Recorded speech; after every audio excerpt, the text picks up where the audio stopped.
Good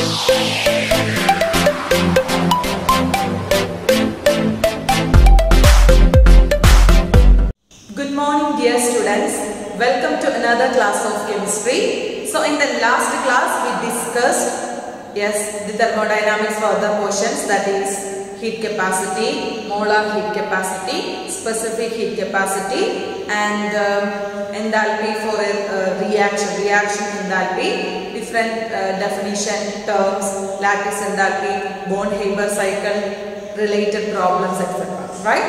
Yes. So today we are going to discuss a new portion in thermodynamics, that is spontaneity.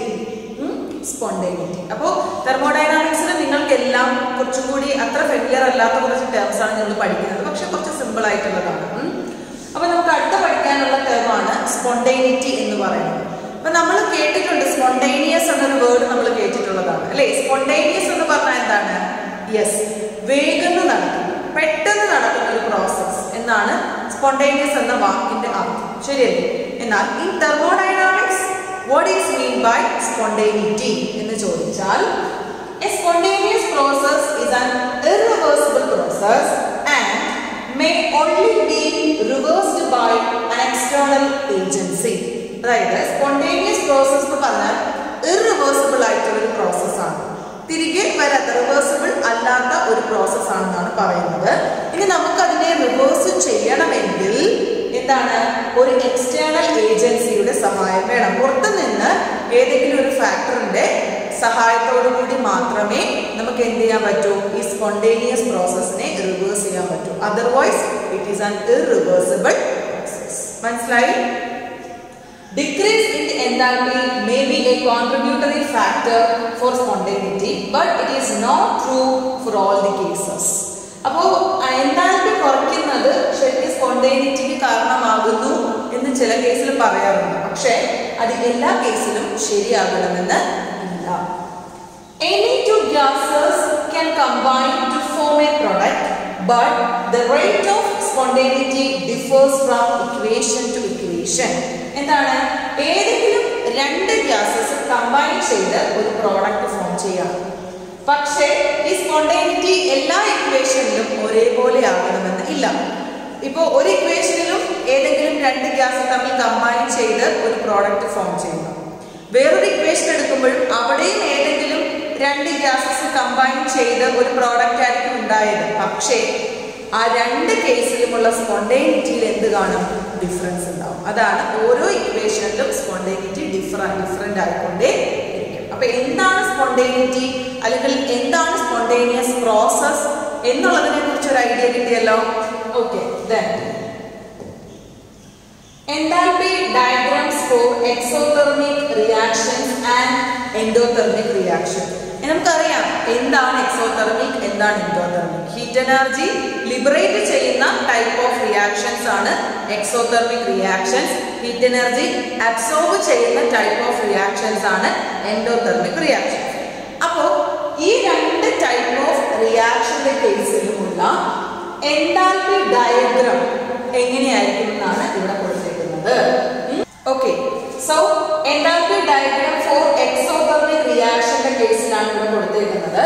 അപ്പൊ നിങ്ങൾക്ക് കാണാം എന്താണ്? ഇവിടെ reactance, ഇവിടെ പ്രോഡക്റ്റ്, ഇത് കൊടുത്തിട്ടുണ്ട്. അപ്പൊ ഇതിനകത്തില് ടോട്ടൽ എൻതാൽപ്പി ഓഫ് റിയാക്റ്റൻസ് ആണ് ഈ ടോപ്പിൽ കൊടുത്തിരിക്കുന്നത്. HR ഇവിടെ മാർക്ക് ചെയ്തിട്ടുണ്ട്. ടോട്ടൽ എൻതാൽപ്പി ഫോർ പ്രോഡക്റ്റ് ആണ് HP എന്ന് പറഞ്ഞിവിടെ കൊടുത്തിരിക്കുന്നത്. മനസ്സിലായോ? അപ്പൊ ഇതിന്റെ ഒരു ഡിഫറൻസ് ഇതായിട്ട് കൊടുത്തത് net heat evolved in the reaction. അതായത് ഈ റിയാക്റ്റന്റിന്റെ ടോട്ടൽ എൻതാൽപ്പിയും പ്രോഡക്റ്റിന്റെ ടോട്ടൽ എൻതാൽപ്പിയും എടുത്തു. അവിടെ ഈ റിയാക്ഷനിൽ ടോട്ടൽ എത്ര ഹീറ്റ് പുറത്തേക്ക് പോയി എന്നുള്ളതാണ് ഡെൽറ്റ RH എന്ന് പറഞ്ഞ് കൊടുത്തേക്കുന്നത്. മനസ്സിലായോ? അത് അത്രയുള്ള അവിടെ മനസ്സിലാക്കാം, പ്രത്യേകിച്ചൊന്നും ഇല്ല. ഇനി എൻഡോതെർമിക് റിയാക്ഷന്റെ കേസിലേക്ക് വരുവാണെങ്കിൽ അത് പക്ഷെ ഇവിടെ നേരെ തിരിച്ചാണ്. എന്താണ്? പ്രോഡക്റ്റ് മുകളിലും റിയാക്റ്റന്റ് താഴെയുമാണ്. വ്യത്യാസം മനസ്സിലായോ? എക്സോതെർമിക്കിന്റെ കേസിൽ വരുമ്പോൾ പ്രോഡക്റ്റ് താഴെയും റിയാക്റ്റന്റ് മുകളിലുമായിട്ടാണ് വരുന്നത്. ബിക്കോസ് എന്താണ്? ഹീറ്റ് പുറത്തേക്ക് പോകുകയാണ് ചെയ്യുന്നത്. പക്ഷെ ഇവിടെ ഹീറ്റിനെ അബ്സോർബ് ചെയ്യുന്നത് കൊണ്ട് റിയാക്റ്റൻസ് താഴെ വരും, പ്രോഡക്റ്റ് മുകളിൽ വരും.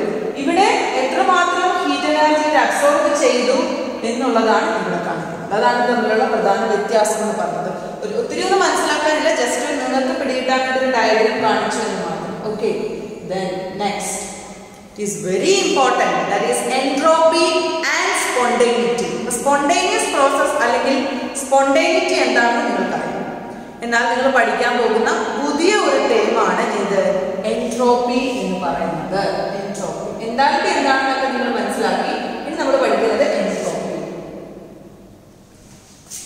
എൻട്രോപ്പി അങ്ങോട്ട് നിങ്ങൾ കേൾക്കേണ്ട വേർഡാണ് കേട്ടോ. The thermodynamic property that measure the degree of molecular disorder or randomness is called entropy. Entropy എന്ന് പറയുന്നതും ഒരു തെർമോഡൈനാമിക് പ്രോപ്പർട്ടി തന്നെയാണ്. അതെന്ന് പറയുന്നത് മോളിക്കുലർ ഡിസോർഡറിന്റെ മെഷർമെന്റ് ആണ്. അതായത് ഇപ്പോൾ ഒരു ഗ്യാസ് ആണല്ലോ നമ്മൾ കൺസിഡർ ചെയ്യുന്നത്. അപ്പോൾ ആ ഗ്യാസ് മോളിക്യൂൾസ് തമ്മിലുള്ള ഒരു ഡിസോർഡർനെസ്, കാരണം ഗ്യാസ് മോളിക്യൂൾസ് നമുക്കറിയാം അവർ ഫ്രീ ആയിട്ട് മൂവ് ചെയ്യുന്നവരാണ് അല്ലേ. അപ്പൊ അങ്ങനെ ഫ്രീ ആയിട്ട് മൂവ് ചെയ്യുന്ന സമയത്ത് അവർക്കൊരു ഡിസോർഡർ ആണ്, ഒരു റാൻഡം ആയിട്ടാണ് മൂവ് ചെയ്യുന്നത്.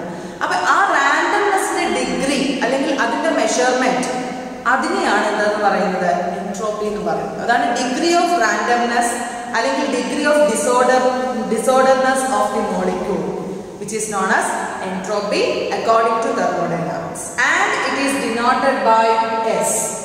S എന്ന ലെറ്റർ യൂസ് ചെയ്തിട്ടാണ് നമ്മൾ എൻട്രോപ്പിനെ സൂചിപ്പിക്കുന്നത്. A crystalline solid will have the lowest entropy, whereas the gaseous state will have the highest entropy. അത് സിമ്പിൾ ആയിട്ട് ചിന്തിച്ചാൽ മനസ്സിലാവുന്ന ഒരു കാര്യമുള്ളൂ. ഒരു ക്രിസ്റ്റലൈൻ സോളിഡ്, നമുക്കറിയാം സോളിഡിനകത്തിലെ മോളിക്യൂൾസ് എങ്ങനെയാണ്, യെസ്, വെരി ക്ലോസ്ലി പാക്ഡ് ആണ് അല്ലേ. അപ്പൊ അത്രയും ക്ലോസ്ലി പാക്ഡ് ആയിരിക്കുമ്പോൾ അവർക്ക് മൂവ് ചെയ്യാനുള്ള ഒരു ഫ്രീഡം അവിടെ ഇല്ല. അപ്പൊ അവർക്ക് ഡിസോർഡർനെസ് കുറവായിരിക്കോ കൂടുതലായിരിക്കോ? മൂവ് ചെയ്യുമ്പോഴാണ് ഡിസോർഡർനെസ് ഉണ്ടാവുന്നത്. മൂവ് ചെയ്യാതിരിക്കുന്നിടത്തോളം അവർ ഓർഡർ ആയിരിക്കും, അവർക്കൊരു ഡിസോർഡർനെസ് ഇല്ല. അപ്പൊ ഡിസോർഡർനെസ് കുറഞ്ഞാൽ എന്ത് കുറയും? എൻട്രോപ്പി കുറയും. അതുകൊണ്ടാണ് ക്രിസ്റ്റലൈൻ സോളിഡിന് ലോവസ്റ്റ് എൻട്രോപ്പി ആണെന്ന് പറഞ്ഞത്. അതേസമയം ഒരു ഗേഷ്യസ് ആയിട്ടുള്ള വസ്തുവാണ് എടുക്കുന്നതെങ്കിൽ അവരെന്താ, they are free to move. അപ്പൊ അവർക്ക് ഡിസോർഡർനെസിന്റെ ഡിഗ്രി കൂടുതലായിരിക്കും, അപ്പോൾ അവർക്ക് എൻട്രോപ്പിയും കൂടുതലായിരിക്കും. മനസ്സിലായോ? Entropy, like any other thermodynamic function, includes internal energy, enthalpy, and it is a state function, and delta is independent of its path. അപ്പോൾ മറ്റേതൊരു തെർമോഡൈനാമിക് ഫംഗ്ഷനെ പോലെ തന്നെയും നമ്മുടെ എൻട്രോപ്പിയും എന്തിനെയൊക്കെ ഡിപ്പെൻഡ് ചെയ്യുന്നുണ്ട്? എൻട്രോപ്പിക്കകത്തും ഇന്റേണൽ എനർജി വരുന്നുണ്ട്, എൻതാൽപ്പിയും വരുന്നുണ്ട്. അതേപോലെ തന്നെ ഇന്റേണൽ എനർജി ഒരു സ്റ്റേറ്റ് ഫംഗ്ഷൻ ആണെന്ന് പറഞ്ഞതുപോലെ തന്നെ entropy is also A state function. എന്ന് വെച്ചാൽ എന്താ, അതിന്റെ പാത്തിനെ അത് എന്ത് ചെയ്യുന്നില്ല, ഡിപ്പെൻഡ് ചെയ്യുന്നില്ല. It only depend on the initial and final state. മനസ്സിലായി? Delta S means change in entropy. Okay, then whenever heat is added to a system, its molecular motions increase, causing randomness in the system. Thus this heat has a randomizing effect. അത് ശരിയാ. നമ്മൾ പറഞ്ഞു solid ആയിരിക്കുന്ന ഒരു വസ്തുവിന് randomness കുറവാണ് അല്ലെങ്കിൽ entropy കുറവാണെന്ന് പറഞ്ഞു. പക്ഷെ നമ്മൾ കുറച്ച് ഹീറ്റ് എനർജി ആ സിസ്റ്റത്തിലേക്ക് കൊടുത്തു നോക്കിക്കേ, വാട്ട് ഹാപ്പൻസ്? യെസ്, അവർക്കിടയിലുള്ള ഡിസ്റ്റൻസ് കൂടിയിട്ട് അവർ മൂവ് ചെയ്യാൻ തുടങ്ങും അല്ലേ. മൂവ് ചെയ്യാൻ തുടങ്ങുക മീൻസ് അവർക്ക് ഡിസോർഡർനെസിന്റെ റേറ്റ് കൂടും അല്ലെങ്കിൽ റാൻഡംനെസിന്റെ റേറ്റ് കൂടും. അതിൽ റാൻഡംനെസിന്റെ റേറ്റ് കൂടുക മീൻസ് എൻട്രോപ്പി ഓൾസോ ഇൻക്രീസസ്. അപ്പോൾ എന്താണ്, ക്വാണ്ടിറ്റി ഓഫ് ഹീറ്റിന് റാൻഡമൈസിംഗ് എഫക്റ്റ് കാണിക്കാനുള്ള കഴിവുണ്ടെന്നാണ് പറഞ്ഞത്. മനസ്സിലായി? Then thus the temperature is the measure of average chaotic motion of particles in a system. അതായത് എന്താണ്, അപ്പോൾ ശരിക്കും എന്താ കൈനറ്റിക് എനർജി എന്ന് പറയുന്നത് മറ്റൊരു വേർഡാണ് കൗട്ടിക് മോഷനിലെ ചൗട്ടിക് മോഷൻ എന്ന് നമുക്ക് പറയാം. കോട്ടിക് മോഷൻ എന്ന് വേണമെങ്കിൽ അതിനെ പറയാം കേട്ടോ. Thus the temperature is the measure of the average chaotic motion of the particles in a system. Average kinetic energy എന്ന് പറയുന്നതിന്റെ മറ്റൊരു വേർഡാണ്. അപ്പോൾ ഒരു സിസ്റ്റത്തിലെ പാർട്ടിക്കിൾസിന്റെ ആവറേജ് മോഷൻ അല്ലെങ്കിൽ ആവറേജ് കൈനറ്റിക് എനർജി എന്ന് പറയുന്നത് എന്തിനെ ഡിപ്പെൻഡ് ചെയ്തിരിക്കും? ടെമ്പറേച്ചറിനെ ഡിപ്പെൻഡ് ചെയ്തിരിക്കും. അതിന്റെ ഒരു മെഷറാണ് ടെമ്പറേച്ചർ എന്ന് പറയുന്നത്. ക്ലിയർ ആയല്ലോ? ഓക്കെ, then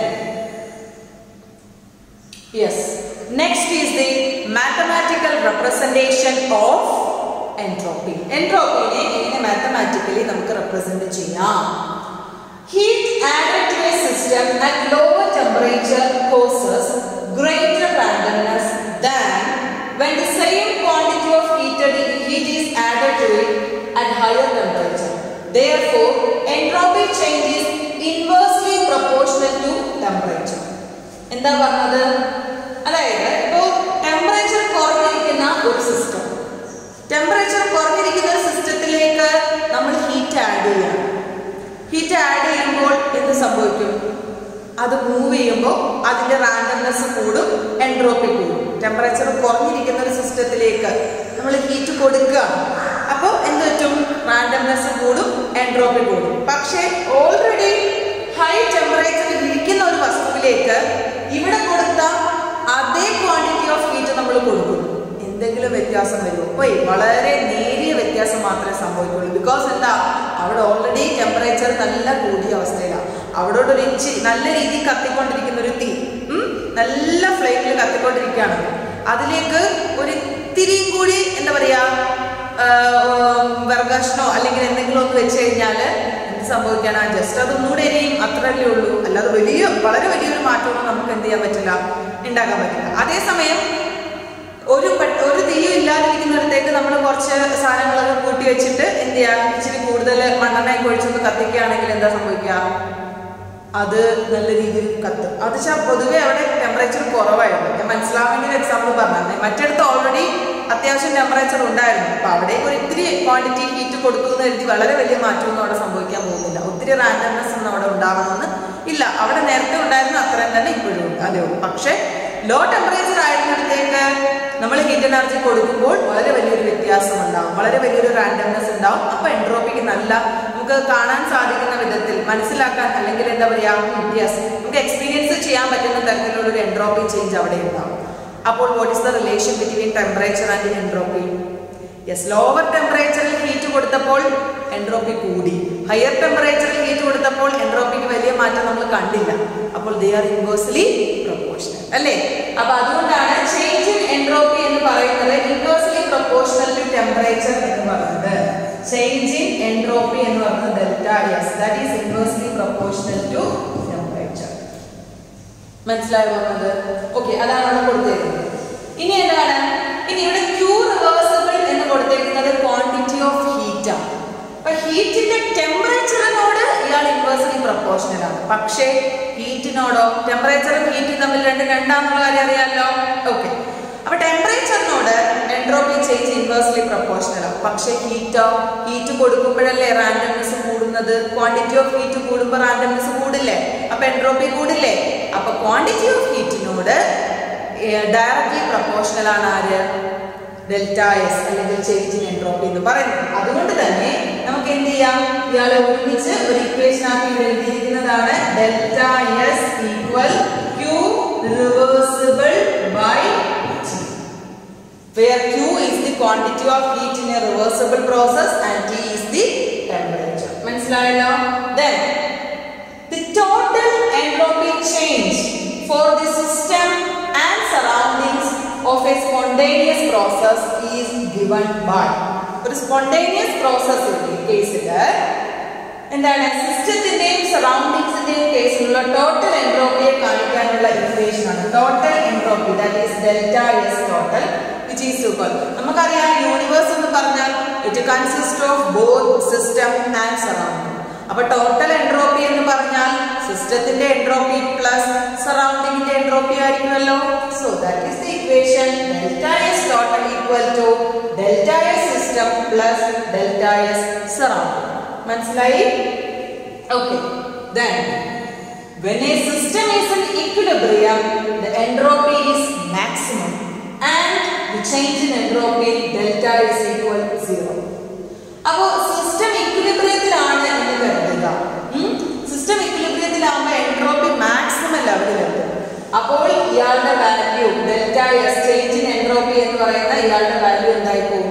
0 ആയി പോകും. ഇക്വിലിബ്രിയം ആവുമ്പോൾ there is no change in entropy. മനസ്സിലായി? Okay, next is Gibbs energy and spontaneity. അപ്പൊ നമ്മൾ പുതിയൊരു ടേം പഠിച്ചു, സ്പോണ്ടേനിറ്റി. അതുപോലെ മറ്റൊരു പുതിയ ടേമാണ് നമ്മൾ പഠിക്കാൻ പോകുന്നത് Gibbs energy. Gibbs energy. Gibbs എന്നൊരു സയന്റിസ്റ്റ് ആണ്, അങ്ങനെയാണ് അതിന്റെ പേര് അങ്ങനെ വന്നത് കേട്ടോ. So we know that no increase nor a decrease in the entropy of a substance can determine the spontaneity of the process. For this, we determine a new thermodynamic function which is called Gibbs energy. എന്താ പറഞ്ഞത്? ഇപ്പോ എൻട്രോപ്പിയില് മാത്രം ഒരു കുറവോ കൂടുതലോ വന്നതുകൊണ്ട് ഒരു പ്രോസസ്സിന്റെ സ്പോണ്ടേനിറ്റിയെ നമുക്ക് കറക്റ്റ് ആയിട്ട് എക്സ്പ്ലെയിൻ ചെയ്യാൻ സാധിക്കണമെന്നില്ല എല്ലാ കേസിലും. അതുകൊണ്ട് ഒരു പ്രോസസ്സ് സ്പോണ്ടേനിയസ് ആണോ നോൺ സ്പോണ്ടേനിയസ് ആണോ എന്ന് തിരിച്ചറിയാൻ വേണ്ടി നമ്മൾ മറ്റൊരു തെർമോഡൈനാമിക് ഫംഗ്ഷനെ ഇൻട്രൊഡ്യൂസ് ചെയ്തു. That thermodynamic function is known as Gibbs energy, which is denoted by G. മനസ്സിലായി? ഇനി Gibbs energyയുടെ ഇക്വേഷൻ ആണ് capital G is equal to H minus Ts. അതായത് എൻതാൽപ്പിയും ഉണ്ട്, ടെമ്പറേച്ചറും ഉണ്ട്, എൻട്രോപ്പിയും ഉണ്ട്. മനസ്സിലായി? അപ്പൊ നമുക്ക് ഇയാളുടെ ചേഞ്ച് എങ്ങനെ എഴുതാം? Delta G is equal to delta H minus temperature constant ആണ്, സോ T ഡെൽറ്റ S. മനസ്സിലായി? സോ ഒരു പ്രോസസ്സ് സ്പോണ്ടേനിയസ് ആണോ നോൺ സ്പോണ്ടേനിയസ് ആണോ എന്ന് ഡിറ്റർമൈൻ ചെയ്യാനാണ് നമ്മൾ എന്ത് യൂസ് ചെയ്യുന്നത്?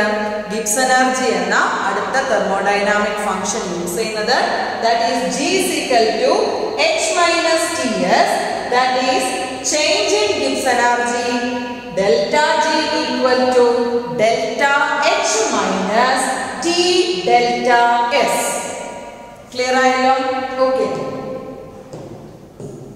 Then thus Gibbs energy change equal enthalpy change minus temperature into entropy change. അതാ ഇക്വേഷനെ ഡിഫൈൻ ചെയ്തിരിക്കുന്നു എന്ന് മാത്രം. And is therefore referred to Gibbs equation. അപ്പോൾ നമ്മൾ എഴുതിയില്ലേ, ആ ഇക്വേഷനെ വിളിക്കുന്ന പേരാണ് ഗിബ്സ് ഇക്വേഷൻ അല്ലെങ്കിൽ ഗിബ്സ് എനർജി ഇക്വേഷൻ എന്നും പറയാം. Gibbs energy SI unit is joule. If the system is in thermal equilibrium with the surroundings, then the temperature of the surrounding is the same as that of the system.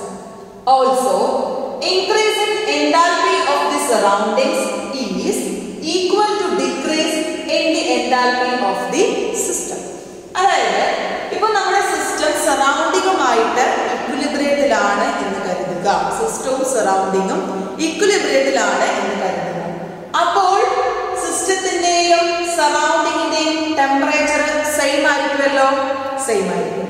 അങ്ങനെയുള്ള കേസില് സിസ്റ്റത്തിന്റെ enthalpy ഇൻക്രീസിനോട് equal ആയിരിക്കും സറൗണ്ടിങ്ങിന്റെ enthalpy decrease എന്ന് പറയും. Sorry, തിരിച്ചുപോയി.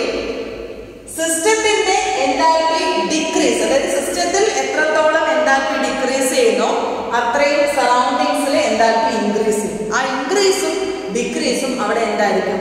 Equal ആയിരിക്കും. എപ്പോഴത്തെ condition ആണ്? when system is in equilibrium with surrounding. മനസ്സിലായല്ലോ? Okay. then delta G gives a criteria for spontaneity at constant pressure and temperature. Delta G change in Gibbs energy എന്ന് പറയുന്നത് എന്താണ്? Constant പ്രഷറിലും ടെമ്പറേച്ചറിലും ഒരു system spontaneous ആണോ അല്ലയോ എന്ന് determine ചെയ്യാൻ നമുക്ക് യൂസ് ചെയ്യാമെന്നാണ്. അതിന് വേണ്ടി ഒരു ക്രൈറ്റീരിയ ആയിട്ട് നമുക്ക് യൂസ് ചെയ്യാമെന്നാണ് പറയുന്നത്. നമുക്ക് നോക്കാം എങ്ങനെയാണ്. ഇതാണ് പ്രധാനപ്പെട്ട രണ്ട് കണ്ടീഷൻസ് നമ്മൾ പഠിച്ചു വെക്കണം കേട്ടോ. എന്നിട്ട് നമുക്ക് ഓരോ സിസ്റ്റം തരുമ്പോൾ അത് സ്പോണ്ടേനിയസ് ആണോ അല്ലയോ എന്ന് നമുക്ക് പറയാൻ കഴിയണം.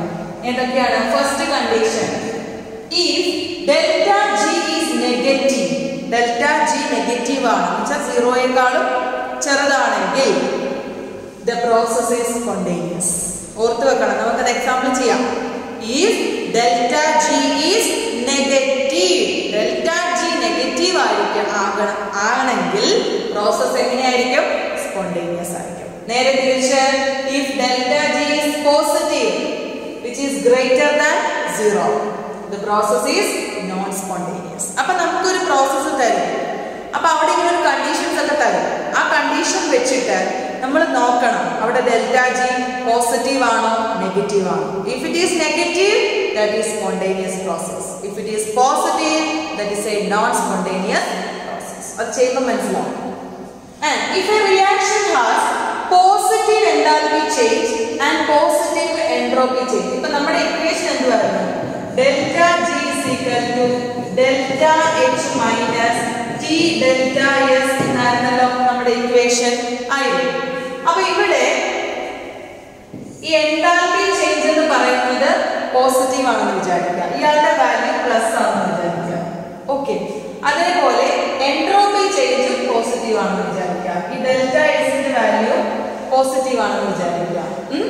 ഓക്കെ, പോസിറ്റീവ് മൈനസ് പോസിറ്റീവ് നോക്കിക്കേ, it can be spontaneous when T delta S is large enough to outweigh delta H. ഇത് രണ്ടും പോസിറ്റീവ് ആണ്. ഓക്കെ, പക്ഷെ അതിന്റെ കൂടെ ഈ ഡെൽറ്റ എച്ചിന്റെ വാല്യൂ ടി ഡെൽറ്റ എസിനേക്കാളും വലുതാണ് എന്ന് വെച്ചാൽ ഇപ്പോ ഞാൻ ജസ്റ്റ് നമ്പർ വെച്ചിട്ട് നിങ്ങളുടെ എക്സാമ്പിൾ പറയാം.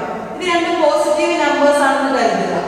ഇത് രണ്ടും പോസിറ്റീവ് നമ്പേഴ്സ് ആണ്. അതുകൂടാതെ ഡെൽറ്റ എച്ചിന്റെ വാല്യൂ ഒരു 5ഉം ടി ഡെൽറ്റ എസിന്റെ വാല്യൂ ഒരു 4ഉം ആണ്. എന്ന് വെച്ചാൽ എന്താ, ഡെൽറ്റ എച്ചിന്റെ വാല്യൂ കൂടുതലാണ്. പോസിറ്റീവ്, രണ്ട് പോസിറ്റീവ് വാല്യൂസ് ആണ്, പക്ഷെ ഡെൽറ്റ എച്ച് ടി ഡെൽറ്റ എസിനേക്കാളും കൂടുതലാണ്. അപ്പൊ ഇത് മൈനസ് ചെയ്യുമ്പോൾ എന്ത് കിട്ടും? 5 - 4 = 1. വാല്യൂ ഏതാ കിട്ടിയത്? പോസിറ്റീവ് വാല്യൂ ആണ്. അപ്പൊ ഡെൽറ്റ ജിയുടെ വാല്യൂ എന്താ കിട്ടിയത്? പോസിറ്റീവ് ആണ്. ഡെൽറ്റ ജി പോസിറ്റീവ് ആണെങ്കിൽ ഇത് പ്രോസസ് എന്തായിരിക്കും? നോൺ സ്പോണ്ടേനിയസ് ആയിരിക്കും. അപ്പൊ ആ രീതിയിൽ നമുക്ക് പ്രെഡിക്റ്റ് ചെയ്യാൻ പറ്റും. മനസ്സിലായല്ലോ? നേരെ തിരിച്ചു പറയാം. This can happen in two ways എന്ന് പറയുന്നുണ്ട്. എന്താണ്? The positive entropy change of the system can be small in which T can be large. The positive entropy change of the system can be large in which case T can be small. T വലുതായാലും ചെറുതായാലും എന്താണ്? Entropy change positive ആകാം. T constant ആണെന്ന് നോക്കണം. Okay, T refers to temperature, നമുക്ക് അറിയാവുന്ന കാര്യമാണ്. അപ്പൊ നമുക്ക് ഇതിന്റെ എക്സാമ്പിൾ ചെയ്യുമ്പോൾ അതൊന്നും കൂടി മനസ്സിലാവും. യെസ്, അതിന് മുമ്പ് മറ്റൊരു കാര്യം പറഞ്ഞിട്ട് ഏറ്റവും ലാസ്റ്റ് നമുക്ക് എക്സാമ്പിളിലേക്ക് പോകാം. Gibbs energy change and equilibrium. Gibbs energy ചേഞ്ചും ഇക്വിലിബ്രിയവും എങ്ങനെയാണെന്ന് നോക്കാം. The criteria for an equilibrium reaction. Equilibrium നിങ്ങൾ അടുത്ത ചാപ്റ്റർ തന്നെ ഇക്വിലിബ്രിയം എന്ന് പറഞ്ഞൊരു ചാപ്റ്റർ. അപ്പൊ അതിൽ നിങ്ങൾ കാണുന്ന കുറേ ജനറൽ ഇക്വേഷൻ, അതായത് നമ്മൾ എപ്പോഴും ആലോചിച്ച് വേണം ഒരു റിയാക്ഷൻ ഇക്വിലിബ്രിയത്തിലാണെന്ന് പറഞ്ഞതിന്റെ ജനറൽ റെപ്രസെന്റേഷൻ ഇതാണ് കേട്ടോ. A+B ഇത് റിവേഴ്സിബിൾ ആരമാണ്? Equal C+D. അപ്പോ ഡെൽറ്റ ജി അല്ലെങ്കിൽ ചേഞ്ച് ഇൻ ഗിബ്സ് എനർജി ഒരു ഇക്വിലിബ്രിയത്തിന്റെ കേസിലായുടെ വാല്യൂ എന്തായിരിക്കും? 0 ആയിരിക്കും കേട്ടോ. അപ്പൊ റിയാക്ഷൻ ഇക്വിലിബ്രിയത്തിലാണെങ്കിൽ ഗിബ്സ് എനർജിയുടെ വാല്യൂ 0 ആയിരിക്കും. അപ്പോ Gibbs energy for a reaction in which all the reactant and products are in standard state. അപ്പോൾ നമുക്ക് ഇതിന്റെ സ്റ്റാൻഡേർഡ് കണ്ടീഷൻ കാണിക്കണ്ടേ? യെസ്, സ്റ്റാൻഡേർഡ് കണ്ടീഷൻ കാണിക്കുമ്പോൾ നമ്മൾ ഡിഗ്രി മെൻഷൻ ചെയ്യണം. which is equal to 0 is related to the equilibrium constant of the reaction. അപ്പോൾ ഇയാൾക്ക് ഒരു ഡെറിവേഷൻ ഒക്കെ ഉണ്ട്. ഇവിടെ നമുക്ക് ആ ഡെറിവേഷൻ വേണ്ട, ജസ്റ്റ് നിങ്ങൾ ആ ഒരു ഇക്വേഷൻ പഠിക്കുക. ഇത് വെച്ച് പ്രോബ്ലം ഉണ്ട്, പ്രോബ്ലം നമുക്ക് ചെയ്യാം, അത്രേ ഉള്ളൂ, ഡെറിവേഷൻ വേണ്ട. അപ്പൊ ഞാൻ പറഞ്ഞു വന്നത് ഇത് change in Gibbs energy, standard Gibbs energy എന്ന് വേണമെങ്കിൽ പറയാം. അപ്പൊ ഇക്വിലിബ്രിയത്തിലായിരിക്കുമ്പോൾ ഇയാളുടെ വാല്യൂ എന്തായിരിക്കും എന്നാ പറഞ്ഞത്? 0 ആയിരിക്കും എന്നാ പറഞ്ഞത്. അപ്പൊ അങ്ങനെ വരുമ്പോൾ നമുക്ക് അതിനൊരു ഇക്വേഷൻ ഉണ്ട്. ദാറ്റ് ഈസ് എന്താണ്? Standard Gibbs energy change equal RT/ln K. K എന്ന് പറയുന്നത് എന്താണ്? ഇക്വിലിബ്രിയം കോൺസ്റ്റന്റ് ആണ് കേട്ടോ. K എന്ന് പറയുന്നത് ഇക്വിലിബ്രിയം കോൺസ്റ്റന്റ് ആണ്. അപ്പൊ RT/ln K. അപ്പൊ ഇതിനകത്ത് നിന്ന് നമുക്ക് നാച്ചുറൽ ലോഗരിതത്തിനെ മാറ്റാൻ വേണ്ടി നമ്മളൊരു -2.303 വെച്ച് മൾട്ടിപ്ലൈ ചെയ്യും. അപ്പൊ നമുക്ക് -2.303 RT log K equation. RT log K മനസ്സിലായോ? അപ്പൊ ഇതാണ് എന്ത്? Change in standard Gibbs energy ചേഞ്ചിന്റെ ഇക്വേഷൻ എന്ന് പറയുന്നത്. -2.303 RT log K. മനസ്സിലായല്ലോ? ക്ലിയർ ആയി? ഓക്കെ. അപ്പൊ ഇത് നമുക്ക് പ്രോബ്ലം ചെയ്യാൻ ആവശ്യമായിട്ട് വരുന്ന ഒരു ഇക്വേഷൻ. സോ നമ്മുടെ തെർമോഡൈനാമിക്കലി നമ്മൾ മനസ്സിലാക്കേണ്ട കുറെ കാര്യങ്ങൾ, തിയറി പാർട്ടൊക്കെ ഏകദേശം പൂർത്തിയായി. അപ്പൊ ഇനി നമ്മൾ പഠിച്ച ഭാഗങ്ങളുമായിട്ട് ബന്ധപ്പെട്ട 2-3 പ്രോബ്ലംസ് കൂടി നമുക്കൊന്ന് നോക്കാം. So the first problem is calculate the work done for the reversible isothermal expansion of 1 mole of an ideal gas at 27 degrees Celsius from a volume of 10 decimeter cube to a volume of 20 decimeter cube. അപ്പോൾ നമ്മളിത് തുടക്കത്തിൽ ഈ ചാപ്റ്ററിന്റെ തുടക്കത്തിൽ പഠിച്ചതാണ്. Work പഠിച്ച സമയത്ത് നമ്മൾ work കാണാനുള്ള ഒരു ഇക്വേഷൻ, ഡെറിവേഷൻ ഇല്ലാതെ നമ്മളൊരു ഇക്വേഷൻ മാത്രമായിട്ട് പഠിച്ചിരുന്നു. അപ്പൊ നമ്മളോട് ചോദിച്ചിരിക്കുന്നത് എന്താണ്? ഒരു reversible isothermal expansion for a 1 mole of an ideal gas.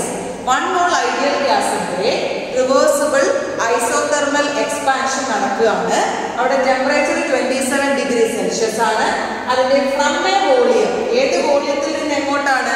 10 decimetre ക്യൂബിൽ തുടങ്ങി 20 ഡെസിമീറ്റർ ക്യൂബ് വരെ. അപ്പോൾ ഇത് ഇനീഷ്യൽ വോളിയവും ഇത് ഫൈനൽ വോളിയവും. അപ്പോൾ first of all we have to write the given terms, അല്ലേ? That is number of moles is equal to 1. Okay. Then temperature T is equal to 27 degrees Celsius. So convert it into Kelvin. That is plus 273. What we get? That is 3 plus 7, 0, 10, 1 remainder. Then 7 plus 2, 9 plus 1, 10, 1 remainder. That is 2 plus 1, 3, 300 Kelvin. Right? Yes. Then next, yes, volume. First, V initial volume is VI. That is 10 decimeter cube. Okay. Then V final volume, that is 20 decimeter cube. So work കാണാനുള്ള equation എന്തായിരുന്നു? W is equal to minus 2.303 nRT log VF by VI. Equation ഓർമ്മയുണ്ടായിരിക്കുമല്ലോ? Yes. So substituting these values, that is minus 2.303, n is 1 into 1 into what is R? Yes, 8.314 analo? Yes, into T 300 into log VF, final volume is 20, initial volume is 10. Okay, then that is minus 2.303 into 8.314 into 300 into 20 by 10 is 10. That is log, sorry, 20 by 10 is 2. Sorry, 2. That is log 2. But log 2 നമുക്ക് calculate ചെയ്യാൻ കണ്ടുപിടിക്കാൻ പറ്റും. But finally അത് log 2 ആദ്യം കണ്ടുപിടിക്കുക, അതിനുശേഷം ഇതെല്ലാം കൂടി മൾട്ടിപ്ലൈ ചെയ്യുമ്പോൾ കിട്ടുന്ന വാല്യൂ ആണ് minus 1729.159. This is the work done. മനസ്സിലായോ?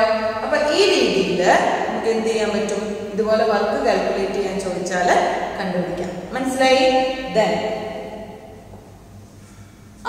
ഇവിടെ അടുത്ത question, predict in which of the following entropy increases or decreases. അപ്പൊ നമ്മൾ എൻട്രോപ്പി എന്താണെന്ന് പഠിച്ചു, അല്ലേ? ഡിഗ്രി ഓഫ് റാൻഡംനെസ് അല്ലെങ്കിൽ ഡിസോർഡർനെസ് ആണ് എൻട്രോപ്പി എന്ന് പറയുന്നത്. അപ്പൊ ഇവിടെ നമുക്ക് പ്രോബ്ലം കാൽക്കുലേഷൻ ഒന്നുമില്ല, ജസ്റ്റ് പ്രെഡിക്റ്റ് ചെയ്യാണ്.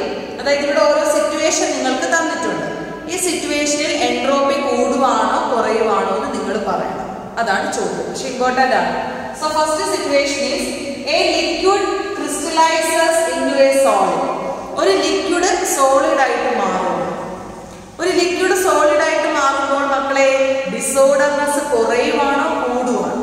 ലിക്വിഡ് സോളിഡ് ആവുമ്പോൾ യെസ്, ഡിസോർഡർനെസ് കുറയല്ലേ, കാരണം സോളിഡിലേക്ക് പോകുന്ന അനുസരിച്ച് അവരുടെ ക്ലോസ്ലി പാക്കിംഗ് കൂടുകയാണ്.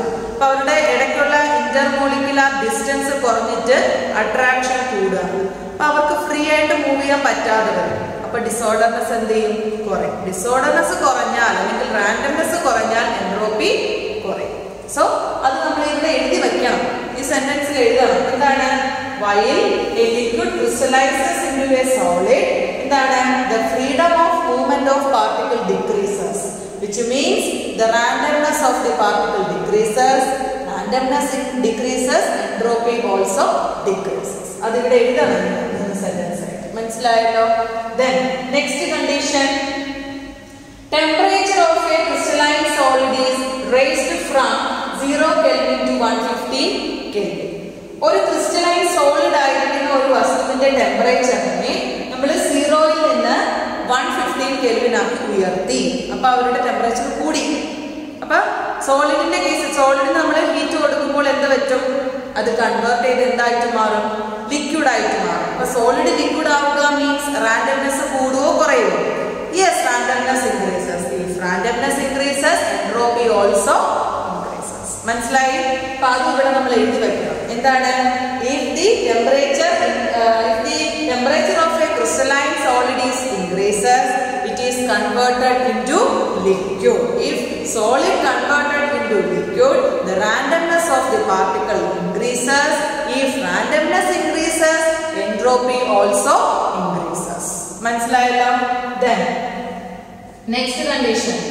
Yes, ഇവിടെ ഒരു ഇക്വേഷൻ ആണ്. ഈ ഇക്വേഷൻ വെച്ചിട്ട് നമ്മൾ എങ്ങനെയാണ് ഈ പ്രോസസ്സിൽ എൻട്രോപ്പി ഇൻക്രീസ് ചെയ്യുവാണോ ഡിക്രീസ് ചെയ്യുവാണോ എന്ന് പ്രെഡിക്റ്റ് ചെയ്യുന്നതെന്ന് ചോദിച്ചാൽ ഇവിടെ നിങ്ങൾ ശ്രദ്ധിക്കേണ്ടത് സോഡിയം ബൈകാർബണേറ്റ് ആണ് തന്നിരിക്കുന്നത്. NaHCO3 എന്ന് പറഞ്ഞാൽ സോഡിയം ബൈകാർബണേറ്റ് ആണ്. സോഡിയം ബൈകാർബണേറ്റ് ഒരു സോളിഡ് ആണ്. നമുക്ക് കണ്ടോ? അത് ഡീകമ്പോസ് ചെയ്ത് സോഡിയം കാർബണേറ്റ് ആയി, കാർബൺ ഡൈ ഓക്സൈഡ് ആയി, വാട്ടർ ആയി. അപ്പൊ ഈ ഒരൊറ്റ സോളിഡ് പാർട്ടിക്കിള് റിയാക്ട് ചെയ്ത് അല്ലെ ഡീകമ്പോസ് ചെയ്ത് മൂന്ന് ഡിഫറെന്റ് പാർട്ടിക്കിൾസ് ആയിട്ട് മാറി. അപ്പൊ പാർട്ടിക്കിളിന്റെ എണ്ണം കൂടുകയല്ലേ ചെയ്തത്? അതെ, പാർട്ടിക്കിളിന്റെ എണ്ണം കൂടുമ്പോൾ റാൻഡംനെസ് കൂടുവോ കുറയുമോ? യെസ്, ഓഫ് കോഴ്സ് കൂടും. പാർട്ടിക്കിളിന്റെ എണ്ണം കൂടുന്ന അനുസരിച്ച് റാൻഡംനെസ് കൂടും. If randomness increases, entropy also increases. അപ്പൊ അതാണ് അവിടെ എഴുതുന്നത്. അപ്പൊ in this equation NaHCO3 decomposes to form 3 different particles.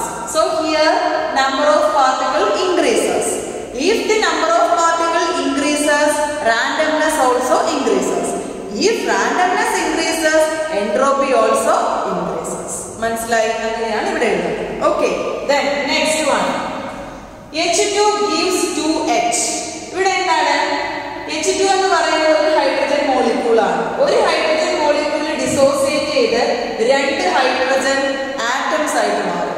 അപ്പൊ ഒരു മോളിക്യൂൾ ആയിരുന്നത് 2 ആറ്റം ആയിട്ട് മാറും അല്ലേ? അപ്പൊ അവിടെ എന്ത് പറ്റി? ആറ്റത്തിന്റെ എണ്ണം കൂടി, അതായത് പാർട്ടിക്കിളിന്റെ എണ്ണം കൂടി. പാർട്ടിക്കിളിന്റെ എണ്ണം കൂടുമ്പോൾ randomness also increases. Randomness increase ചെയ്താൽ എൻട്രോപ്പി ഓൾസോ ഇൻക്രീസസ്. മനസ്സിലായി? അപ്പൊ അത് എങ്ങനെ എഴുതും? Here in this equation, hydrogen molecule dissociated to form 2 hydrogen atoms. So the number of atoms increases. That is, the number of particle increases. If the number of particle increases, randomness also increases. If the degree of randomness increases, entropy also increases. മനസ്സിലായല്ലോ? അപ്പോൾ ഈ രീതിയിൽ നിങ്ങൾക്ക് കുറേ situations തന്നിട്ട് അല്ലെ ഇതുപോലത്തെ reaction തന്നിട്ട് ഇവിടെ എൻട്രോപ്പി ഡിക്രീസ് ചെയ്യുവാണോ ഇൻക്രീസ് ചെയ്യുവാണോ എന്ന് ചോദിക്കും. അപ്പൊ ഇതുപോലെ എഴുതി വെച്ചാൽ മതി. പക്ഷെ നമ്മൾ ചിന്തിക്കണം, ഒന്ന് നോക്കിയിട്ട് വേണം നമ്മൾ എഴുതാനായിട്ട്. ക്ലിയർ ആയല്ലോ? ഓക്കെ, ദെൻ നെക്സ്റ്റ് അടുത്തൊരു പ്രോബ്ലം ആണ്. Calculate standard Gibson energy change for the conversion of oxygen to ozone, that is 3/2 O2 gives O3 at 298 Kelvin. If equilibrium constant for this conversion is 2.47 into 10⁻⁻²9. അപ്പൊ ഇവിടെ എന്ത് കണ്ടുപിടിക്കാനാണ് ചോദിച്ചേക്കുന്നത്? Standard Gibson energy change കണ്ടുപിടിക്കാനാണ് ചോദിച്ചത് അല്ലേ? നമുക്ക് standard Gibson energy ചേഞ്ചിന്റെ equation അറിയാമല്ലോ. എന്താണ് മക്കളെ? delta G0 is equal to yes minus 2.303 RT log K. ഇങ്ങനെയാണല്ലോ നമ്മൾ ഇക്വേഷൻ പഠിച്ചത്. ഇനി ഇവിടെ given ആയിട്ടുള്ളത് ആരൊക്കെയാണ്? Yes, temperature is given, that is 298 Kelvin. K അല്ലേ? ഇക്വിലിബ്രിയം കോൺസ്റ്റന്റ് K തന്നിട്ടുണ്ട് 2.47 into 10⁻⁻29. പിന്നെ എന്താണ് വേണ്ടത്? R നമുക്കറിയാം. അപ്പൊ ഇനി സബ്സ്റ്റിറ്റ്യൂട്ട് ചെയ്താൽ മതിയല്ലോ. That is delta G0 equal minus 2.303 into R എന്നാണ് 8.314 into T 2 298 into log k യുടെ വാല്യൂ എന്താണ് 2.47 into 10 raised to minus 29 ശരിയല്ലേ? യെസ്. അപ്പോൾ അങ്ങനെ മൾട്ടിപ്ലൈ ചെയ്ത് വരുമ്പോൾ നിങ്ങൾക്ക് ആകെ വാല്യൂ കിട്ടും, ഡെൽറ്റ ജി സീറോന്റെ വാല്യൂ കിട്ടും. ഇത് മൾട്ടിപ്ലൈ ചെയ്താൽ മതി. ആകെ മൾട്ടിപ്ലൈ ചെയ്യുമ്പോൾ ഇത് ലോഗ് എടുക്കണം കേട്ടോ. Log 2.47 into 10 raised to minus 29 calculate ചെയ്ത് അതിന്റെ വാല്യൂ കിട്ടും. അതിന്റെ കൂടെ ഇതെല്ലാം കൂടി മൾട്ടിപ്ലൈ ചെയ്യുമ്പോൾ നിങ്ങൾക്ക് കിട്ടുന്നത് 163,000 ജൂൾ പെർ മോൾ ആണ് കിട്ടുന്നത്. ഈ ജൂൾ പെർ മോളിനെ നമ്മൾ എന്താക്കി മാറ്റണം? കിലോ ജൂൾ പെർ മോൾ ആക്കി മാറ്റണം. അപ്പൊ അത് ഡിവൈഡഡ് ബൈ 1000 ചെയ്താൽ മതി. അപ്പൊ 163 കിലോ ജൂൾ പെർ മോൾ എന്ന് കിട്ടും. മനസ്സിലായി? ഡയറക്റ്റ് സബ്സ്റ്റിറ്റ്യൂഷൻ ആണ്. എളുപ്പമല്ലേ? ഓക്കെ. അപ്പൊ മറ്റൊരു പ്രോബ്ലം ഇതുപോലെ നോക്കാം. Find out the value of equilibrium constant for the following reaction at 298 Kelvin. ഇവിടെ ഒരു റിയാക്ഷൻ തന്നിട്ടുണ്ട്. അതേതാണ്? 2NH3 plus CO2 gives NH2CONH2. ഇതാരെന്നറിയാമോ? യൂറിയ കേട്ടോ, പ്ലസ് H2O. അപ്പൊ ഈ തന്നിരിക്കുന്ന ഇക്വേഷന്റെ എന്ത് കണ്ടുപിടിക്കണം? ഇക്വിലിബ്രിയം കോൺസ്റ്റന്റിന്റെ വാല്യൂ ആണ് കാൽക്കുലേറ്റ് ചെയ്യുന്നത്. ഇക്വിലിബ്രിയം കോൺസ്റ്റന്റ് ആരാണ്? കെ ആണെന്നറിയാം. അപ്പൊ കെയുടെ വാല്യൂ കാണണം. അതിനകത്ത് തന്നിരിക്കുന്നത് ഡെൽറ്റ ജി സീറോ, അതായത് ഈ റിയാക്ഷന്റെ സ്റ്റാൻഡേർഡ് ഗിബ്സ് എനർജി ചെയ്ത് തന്നിട്ടുണ്ട് minus 13.6 kilo joule per mole തന്നിട്ടുണ്ട്. അപ്പൊ നമുക്ക് ആദ്യം ഗിബ്സ് എനർജി ചേഞ്ച് കണ്ടുപിടിക്കാനുള്ള ഇക്വേഷൻ നമുക്കറിയാം. Delta G zero is equal to minus 2.303 RT log K അല്ലേ? ഇതാണ് നമ്മുടെ ഇക്വേഷൻ. അപ്പൊ ഇതിനകത്ത് നമുക്ക് വേണ്ടത് എന്താണ്? കെയുടെ വാല്യൂ. ആദ്യം നമുക്ക് ലോഗ് കെ കണ്ടുപിടിച്ചാലല്ലേ അവർക്ക് കെ കിട്ടത്തുള്ളൂ. ലോഗ് കെ ഈക്വൽ ടു ഇപ്പുറത്ത് ഡെൽറ്റ ജി സീറോ ഉണ്ട്. ഇവിടെ മൾട്ടിപ്ലൈ ചെയ്തിട്ട് ഇപ്പുറത്ത് വരുമ്പോൾ ഡിവൈഡ് ചെയ്യണം. Divided by minus 2.303 into R എന്ന് പറയുന്നത് 8.314 into temperature is given, that is 298 Kelvin. Okay. Then delta G0 ന്റെ വാല്യൂ എത്ര? Yes, minus 13.6 divided by minus 2.303 into 8.314 into 298. അപ്പോൾ ഇത് നിങ്ങൾ ചെയ്തു വരുമ്പോൾ നിങ്ങൾക്ക് 2.38 എന്നൊരു വാല്യൂ കിട്ടും. പക്ഷെ ഈ കിട്ടുന്നത് ആരുടെ വാല്യൂ ആണ്? ലോഗ് കെയുടെ വാല്യൂ ആണ് കിട്ടുന്നത്. Log K is equal to 2.38 എന്ന് കിട്ടുന്നത്. പക്ഷെ നമുക്ക് വേണ്ടത് ആരുടെ വാല്യൂ ആണ്? കെയുടെ വാല്യൂ ആണ്. അപ്പൊ നിങ്ങൾ മാത്തമാറ്റിക്സിൽ ഒരുപക്ഷെ പഠിച്ചിട്ടുണ്ടാവും ലോഗരിതം, ആന്റി ലോഗരിതം എന്നൊരു ടേം. അപ്പൊ ഇത് ലോഗ് കെ ആണ്. അപ്പൊ ഇതിന്റെ ആന്റി ലോഗ് എടുത്തെങ്കിൽ മാത്രമേ നമുക്ക് ആരുടെ വാല്യൂ കിട്ടത്തുള്ളൂ? കെയുടെ വാല്യൂ കിട്ടത്തുള്ളൂ. അപ്പൊ ആന്റി ലോഗ് എടുക്കുന്ന ഓപ്ഷൻ തന്നെ ഉണ്ട്. നമുക്ക് കാൽക്കുലേറ്ററിൽ യൂസ് ചെയ്യാം, അല്ലെങ്കിൽ ലോഗരിതം ടേബിൾ ഉപയോഗിച്ചും ചെയ്യാം. അപ്പൊ എനിവേ ഇയാളുടെ ആന്റി ലോഗ് എടുക്കുമ്പോഴാണ് നമുക്ക് എന്ത് കിട്ടുന്നത്? 2.4 into 10 raised to 2 എന്ന വാല്യൂ കിട്ടുന്നത്. അപ്പൊ ഇതാണ് ഇക്വിലിബ്രിയം കോൺസ്റ്റന്റിന്റെ വാല്യൂ. മനസ്സിലായല്ലോ? ലോഗ് കെ ആയിട്ടുള്ള ഇത് ഇവിടെ നിന്ന് ആന്റി ലോഗ് എടുത്തെങ്കിൽ മാത്രമേ നമ്മുടെ കെയുടെ വാല്യൂ നമുക്ക് കിട്ടത്തുള്ളൂ. ക്ലിയർ ആയല്ലോ? അപ്പൊ ഈ രീതിയിൽ ധാരാളം പ്രോബ്ലംസ് തെർമോഡൈനാമിക്സിൽ ഉണ്ട്. സോ അടുത്തൊരു problem. In a process, 701 joule of heat is absorbed by the system and 394 joule of work is done by the system. What is the change in internal energy for the process? അപ്പോൾ നമ്മൾ ആദ്യം പഠിച്ച കാര്യമാണ്. എന്താണ് ഇവിടെ തന്നിരിക്കുന്നത്? ഒരു പ്രോസസ്സിൽ 701 joule of heat is absorbed by the system. അപ്പോൾ ക്വാണ്ടിറ്റി ഓഫ് ഹീറ്റ് ആണ് കൊടുത്തിരിക്കുന്നത്. 701 ജൂൾ എന്ന് കൊടുത്തിട്ടുണ്ട്. നമ്മൾ പഠിച്ചിട്ടുണ്ട് ഒരു സിസ്റ്റം ഹീറ്റ് എനർജി അബ്സോർബ് ചെയ്യുവാണെങ്കിൽ according to thermodynamics it is positive. പഠിച്ചതാണല്ലോ. Okay. Then and 394 joule of work is done by the system. അപ്പോൾ വർക്ക് എത്രയാണ് തന്നിരിക്കുന്നത്? 394 ജൂൾ തന്നിട്ടുണ്ട്. പക്ഷേ നിങ്ങൾ ശ്രദ്ധിക്കേണ്ടത് ഈ വർക്ക് എങ്ങനെയാണ് നടന്നത്? Is done by the system. System സ്വന്തമായിട്ട് വർക്ക് ചെയ്യുവാണ്. If the work is done by the system, W is negative. അതുകൊണ്ട് ഈ വാല്യൂ എന്തായിരിക്കും? നെഗറ്റീവ് ആണ്. ഇത് ഏതാണ് പറയുന്നത്? According to first law of thermodynamics ആണ് നമ്മൾ പറയുന്നത്. മനസ്സിലായോ? First law of thermodynamics. Okay, അപ്പൊ അതാണ്. അപ്പൊ ഇനി നമുക്ക് കണ്ടുപിടിക്കേണ്ടത് എന്താണ്? What is the change in internal energy for the process. ഈ പ്രോസസ്സിന്റെ ചേഞ്ച് ഇൻ ഇന്റേണൽ എനർജി കണ്ടുപിടിക്കണം. നമ്മുടെ ഫസ്റ്റ് ലോയുടെ ഇക്വേഷൻ എന്താണ്? Delta U is equal to Q plus W എന്നാണ് നമ്മൾ പഠിച്ചിട്ടുള്ളത് അല്ലേ?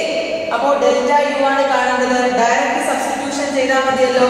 That is U is 701 and W is minus 394. ശരിയാണല്ലോ? That is 701 minus 394. 703. That is 307. മനസ്സിലായോ? അപ്പൊ ഇങ്ങനെ ക്വസ്റ്റ്യൻ ചോദിക്കാം. അടുത്തൊരു പ്രോബ്ലം കൊടുത്തേക്കുന്നത് for the reaction 2Cl gives Cl2, what will be the sign of delta H and delta S? ഇവിടെ ഒരു reaction കൊടുത്തിട്ടുണ്ട്.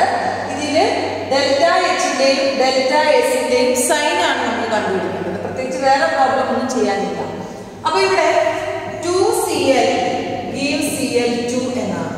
രണ്ട് ക്ലോറിൻ ആറ്റങ്ങൾ ചേർന്ന് ഒരു ക്ലോറിൻ മോളിക്യൂൾ ഫോം ചെയ്യുവാണ് അല്ലേ? യെസ്. അപ്പോ ചേഞ്ച് ഇൻ എൻതാൽപ്പിയുടെ സൈനിനെ ചോദിക്കുമ്പോൾ ഇവിടെ ഒരു ബോണ്ട് ഫോർമേഷൻ നടന്നില്ല. Cl2 എന്ന് പറഞ്ഞാൽ എന്താ? ഇങ്ങനെയാണല്ലോ.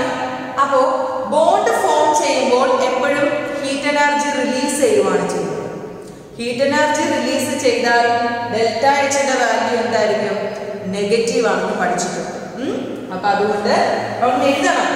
Here bond formation takes place. While a bond formation takes place, heat energy is released. If heat energy is released, the value of delta H is negative. മനസ്സിലായല്ലോ? ഇനി അതേപോലെ തന്നെ എന്താണ് ഡെൽറ്റ എസിന്റെ കേസ്? ഡെൽറ്റ എസിന്റെ കേസ് നോക്കിക്കേ. ഇവിടെ രണ്ട് ക്ലോറിൻ ആറ്റങ്ങൾ ഉണ്ടായിരുന്നു. അത് ഒരു ക്ലോറിൻ മോളിക്യൂൾ ആയിട്ട് മാറി. അപ്പൊ പാർട്ടിക്കിളിന്റെ എണ്ണം കൂടിയോ കുറഞ്ഞോ? കുറയുകയാണ് ചെയ്തത്. രണ്ട് ആറ്റം എന്ന ഉള്ള അവസ്ഥയിൽ നിന്നും ഒരു മോളിക്യൂൾ എന്ന അവസ്ഥയിലേക്ക് മാറി. അപ്പൊ പാർട്ടിക്കിളിന്റെ എണ്ണം കുറഞ്ഞു. If the number of particle decreases, degree of randomness decreases. If degree of randomness decreases, entropy decreases. Entropy decrease ചെയ്യുക മീൻസ് സൈൻ ചോദിക്കുമ്പോൾ ഡിക്രീസിന്റെ സൈൻ ഏതായിരിക്കും? നെഗറ്റീവ്. അപ്പൊ ഇവിടെ ഡെൽറ്റ എസിന്റെ സൈനും നെഗറ്റീവ് ആയിരിക്കും. മനസ്സിലായോ? അപ്പൊ ഇങ്ങനെ പല രീതിയിൽ നമ്മളോട് പ്രോബ്ലംസ് ചോദിക്കും കേട്ടോ. തെർമോഡൈനാമിക്സിന്റെ ഒരു പ്രത്യേകതയാണ്. ഇങ്ങനെ സെന്റൻസ് വൈസ് ആയിട്ട് എഴുതാനാണെങ്കിലും അതൊരു പ്രോബ്ലമാറ്റിക് ആയിട്ട് ചോദിക്കും. അല്ലാതെ നമ്മൾ കാൽക്കുലേറ്റ് ചെയ്ത പോലെയൊക്കെ ചോദിക്കും. അപ്പോ ഒരു ഭാഗം പോലും നമുക്ക് ഇതിനകത്തൊന്ന് സ്കിപ്പ് ചെയ്യാനില്ല. അപ്പൊ സ്കിപ്പ് ചെയ്യാതെ എല്ലാ പാർട്ടും നമ്മൾ പഠിക്കണം. അപ്പൊ അത് വളരെ എളുപ്പമാണ്. പക്ഷെ നമ്മൾ കുറച്ചു നേരം ഇരുന്ന് വർക്ക് ചെയ്യാനുള്ള ഒരു ചാപ്റ്റർ കൂടിയാണ് തെർമോഡൈനാമിക്സ്. പ്രോബ്ലംസ് ഒന്നും സ്കിപ്പ് ചെയ്യാൻ പാടില്ല. ഇന്നിപ്പോൾ നമ്മൾ സ്പോണ്ടേനിറ്റി, എൻട്രോപ്പി എന്ന പുതിയ രണ്ട് ടേം പഠിച്ചു. അതേപോലെ ഗിബ്സ് എനർജി എന്നൊരു പുതിയ ടേമും പഠിച്ചു. അതിന്റെ റിലേറ്റഡ് ഇക്വേഷൻസും. ഇതിൽ നിങ്ങൾക്ക് കാര്യമായി ഒരു ഡെറിവേഷൻ ഒത്തിരി ഒന്നും പഠിക്കാനില്ല. ജസ്റ്റ് നമ്മുടെ ഡെൽറ്റ എച്ച് ആൻഡ് ഡെൽറ്റ എൻആർടി തമ്മിലുള്ള റിലേഷൻ, CP CD തമ്മിലുള്ള റിലേഷൻ ഒക്കെ ഉള്ളൂ. ബാക്കിയൊക്കെ നിങ്ങൾക്ക് ജസ്റ്റ് ഇക്വേഷൻ ഫോർ കാൽക്കുലേഷൻ മാത്രമേ പഠിക്കാനുള്ളൂ. അപ്പൊ അത് വെച്ചിട്ട് പ്രോബ്ലംസ് ചെയ്ത് നോക്കണം. ഇത്തരം കാര്യങ്ങൾ പഠിക്കണം. ഡെഫിനിഷനും ടേംസും ധാരാളമുള്ള ഒരു ചാപ്റ്ററാണ്. അപ്പൊ ഇതിന്റെ ഒരു കണ്ടിന്യൂറ്റി കൂടിയാണ് ഇനി വരുന്നതും അടുത്ത വർഷം നിങ്ങൾ പഠിക്കുന്നത്. അപ്പൊ അത്രയും ഇമ്പോർട്ടൻസോട് കൂടി തന്നെ ഈ ചാപ്റ്റർ പഠിക്കണം. Very important. ഒരുപാട് ക്വസ്റ്റ്യൻസ് പ്രോബ്ലംസ് ആയിട്ടും അല്ലാതെയും ചോദിക്കും. അപ്പോൾ നമ്മുടെ തെർമോഡൈനാമിക്സ് എന്ന ചാപ്റ്റർ ഇവിടെ കഴിയുവാണ്. അപ്പൊ നമുക്ക് അടുത്ത ഒരു ചാപ്റ്ററുമായിട്ട് അടുത്ത ക്ലാസ്സിൽ വീണ്ടും കാണാം.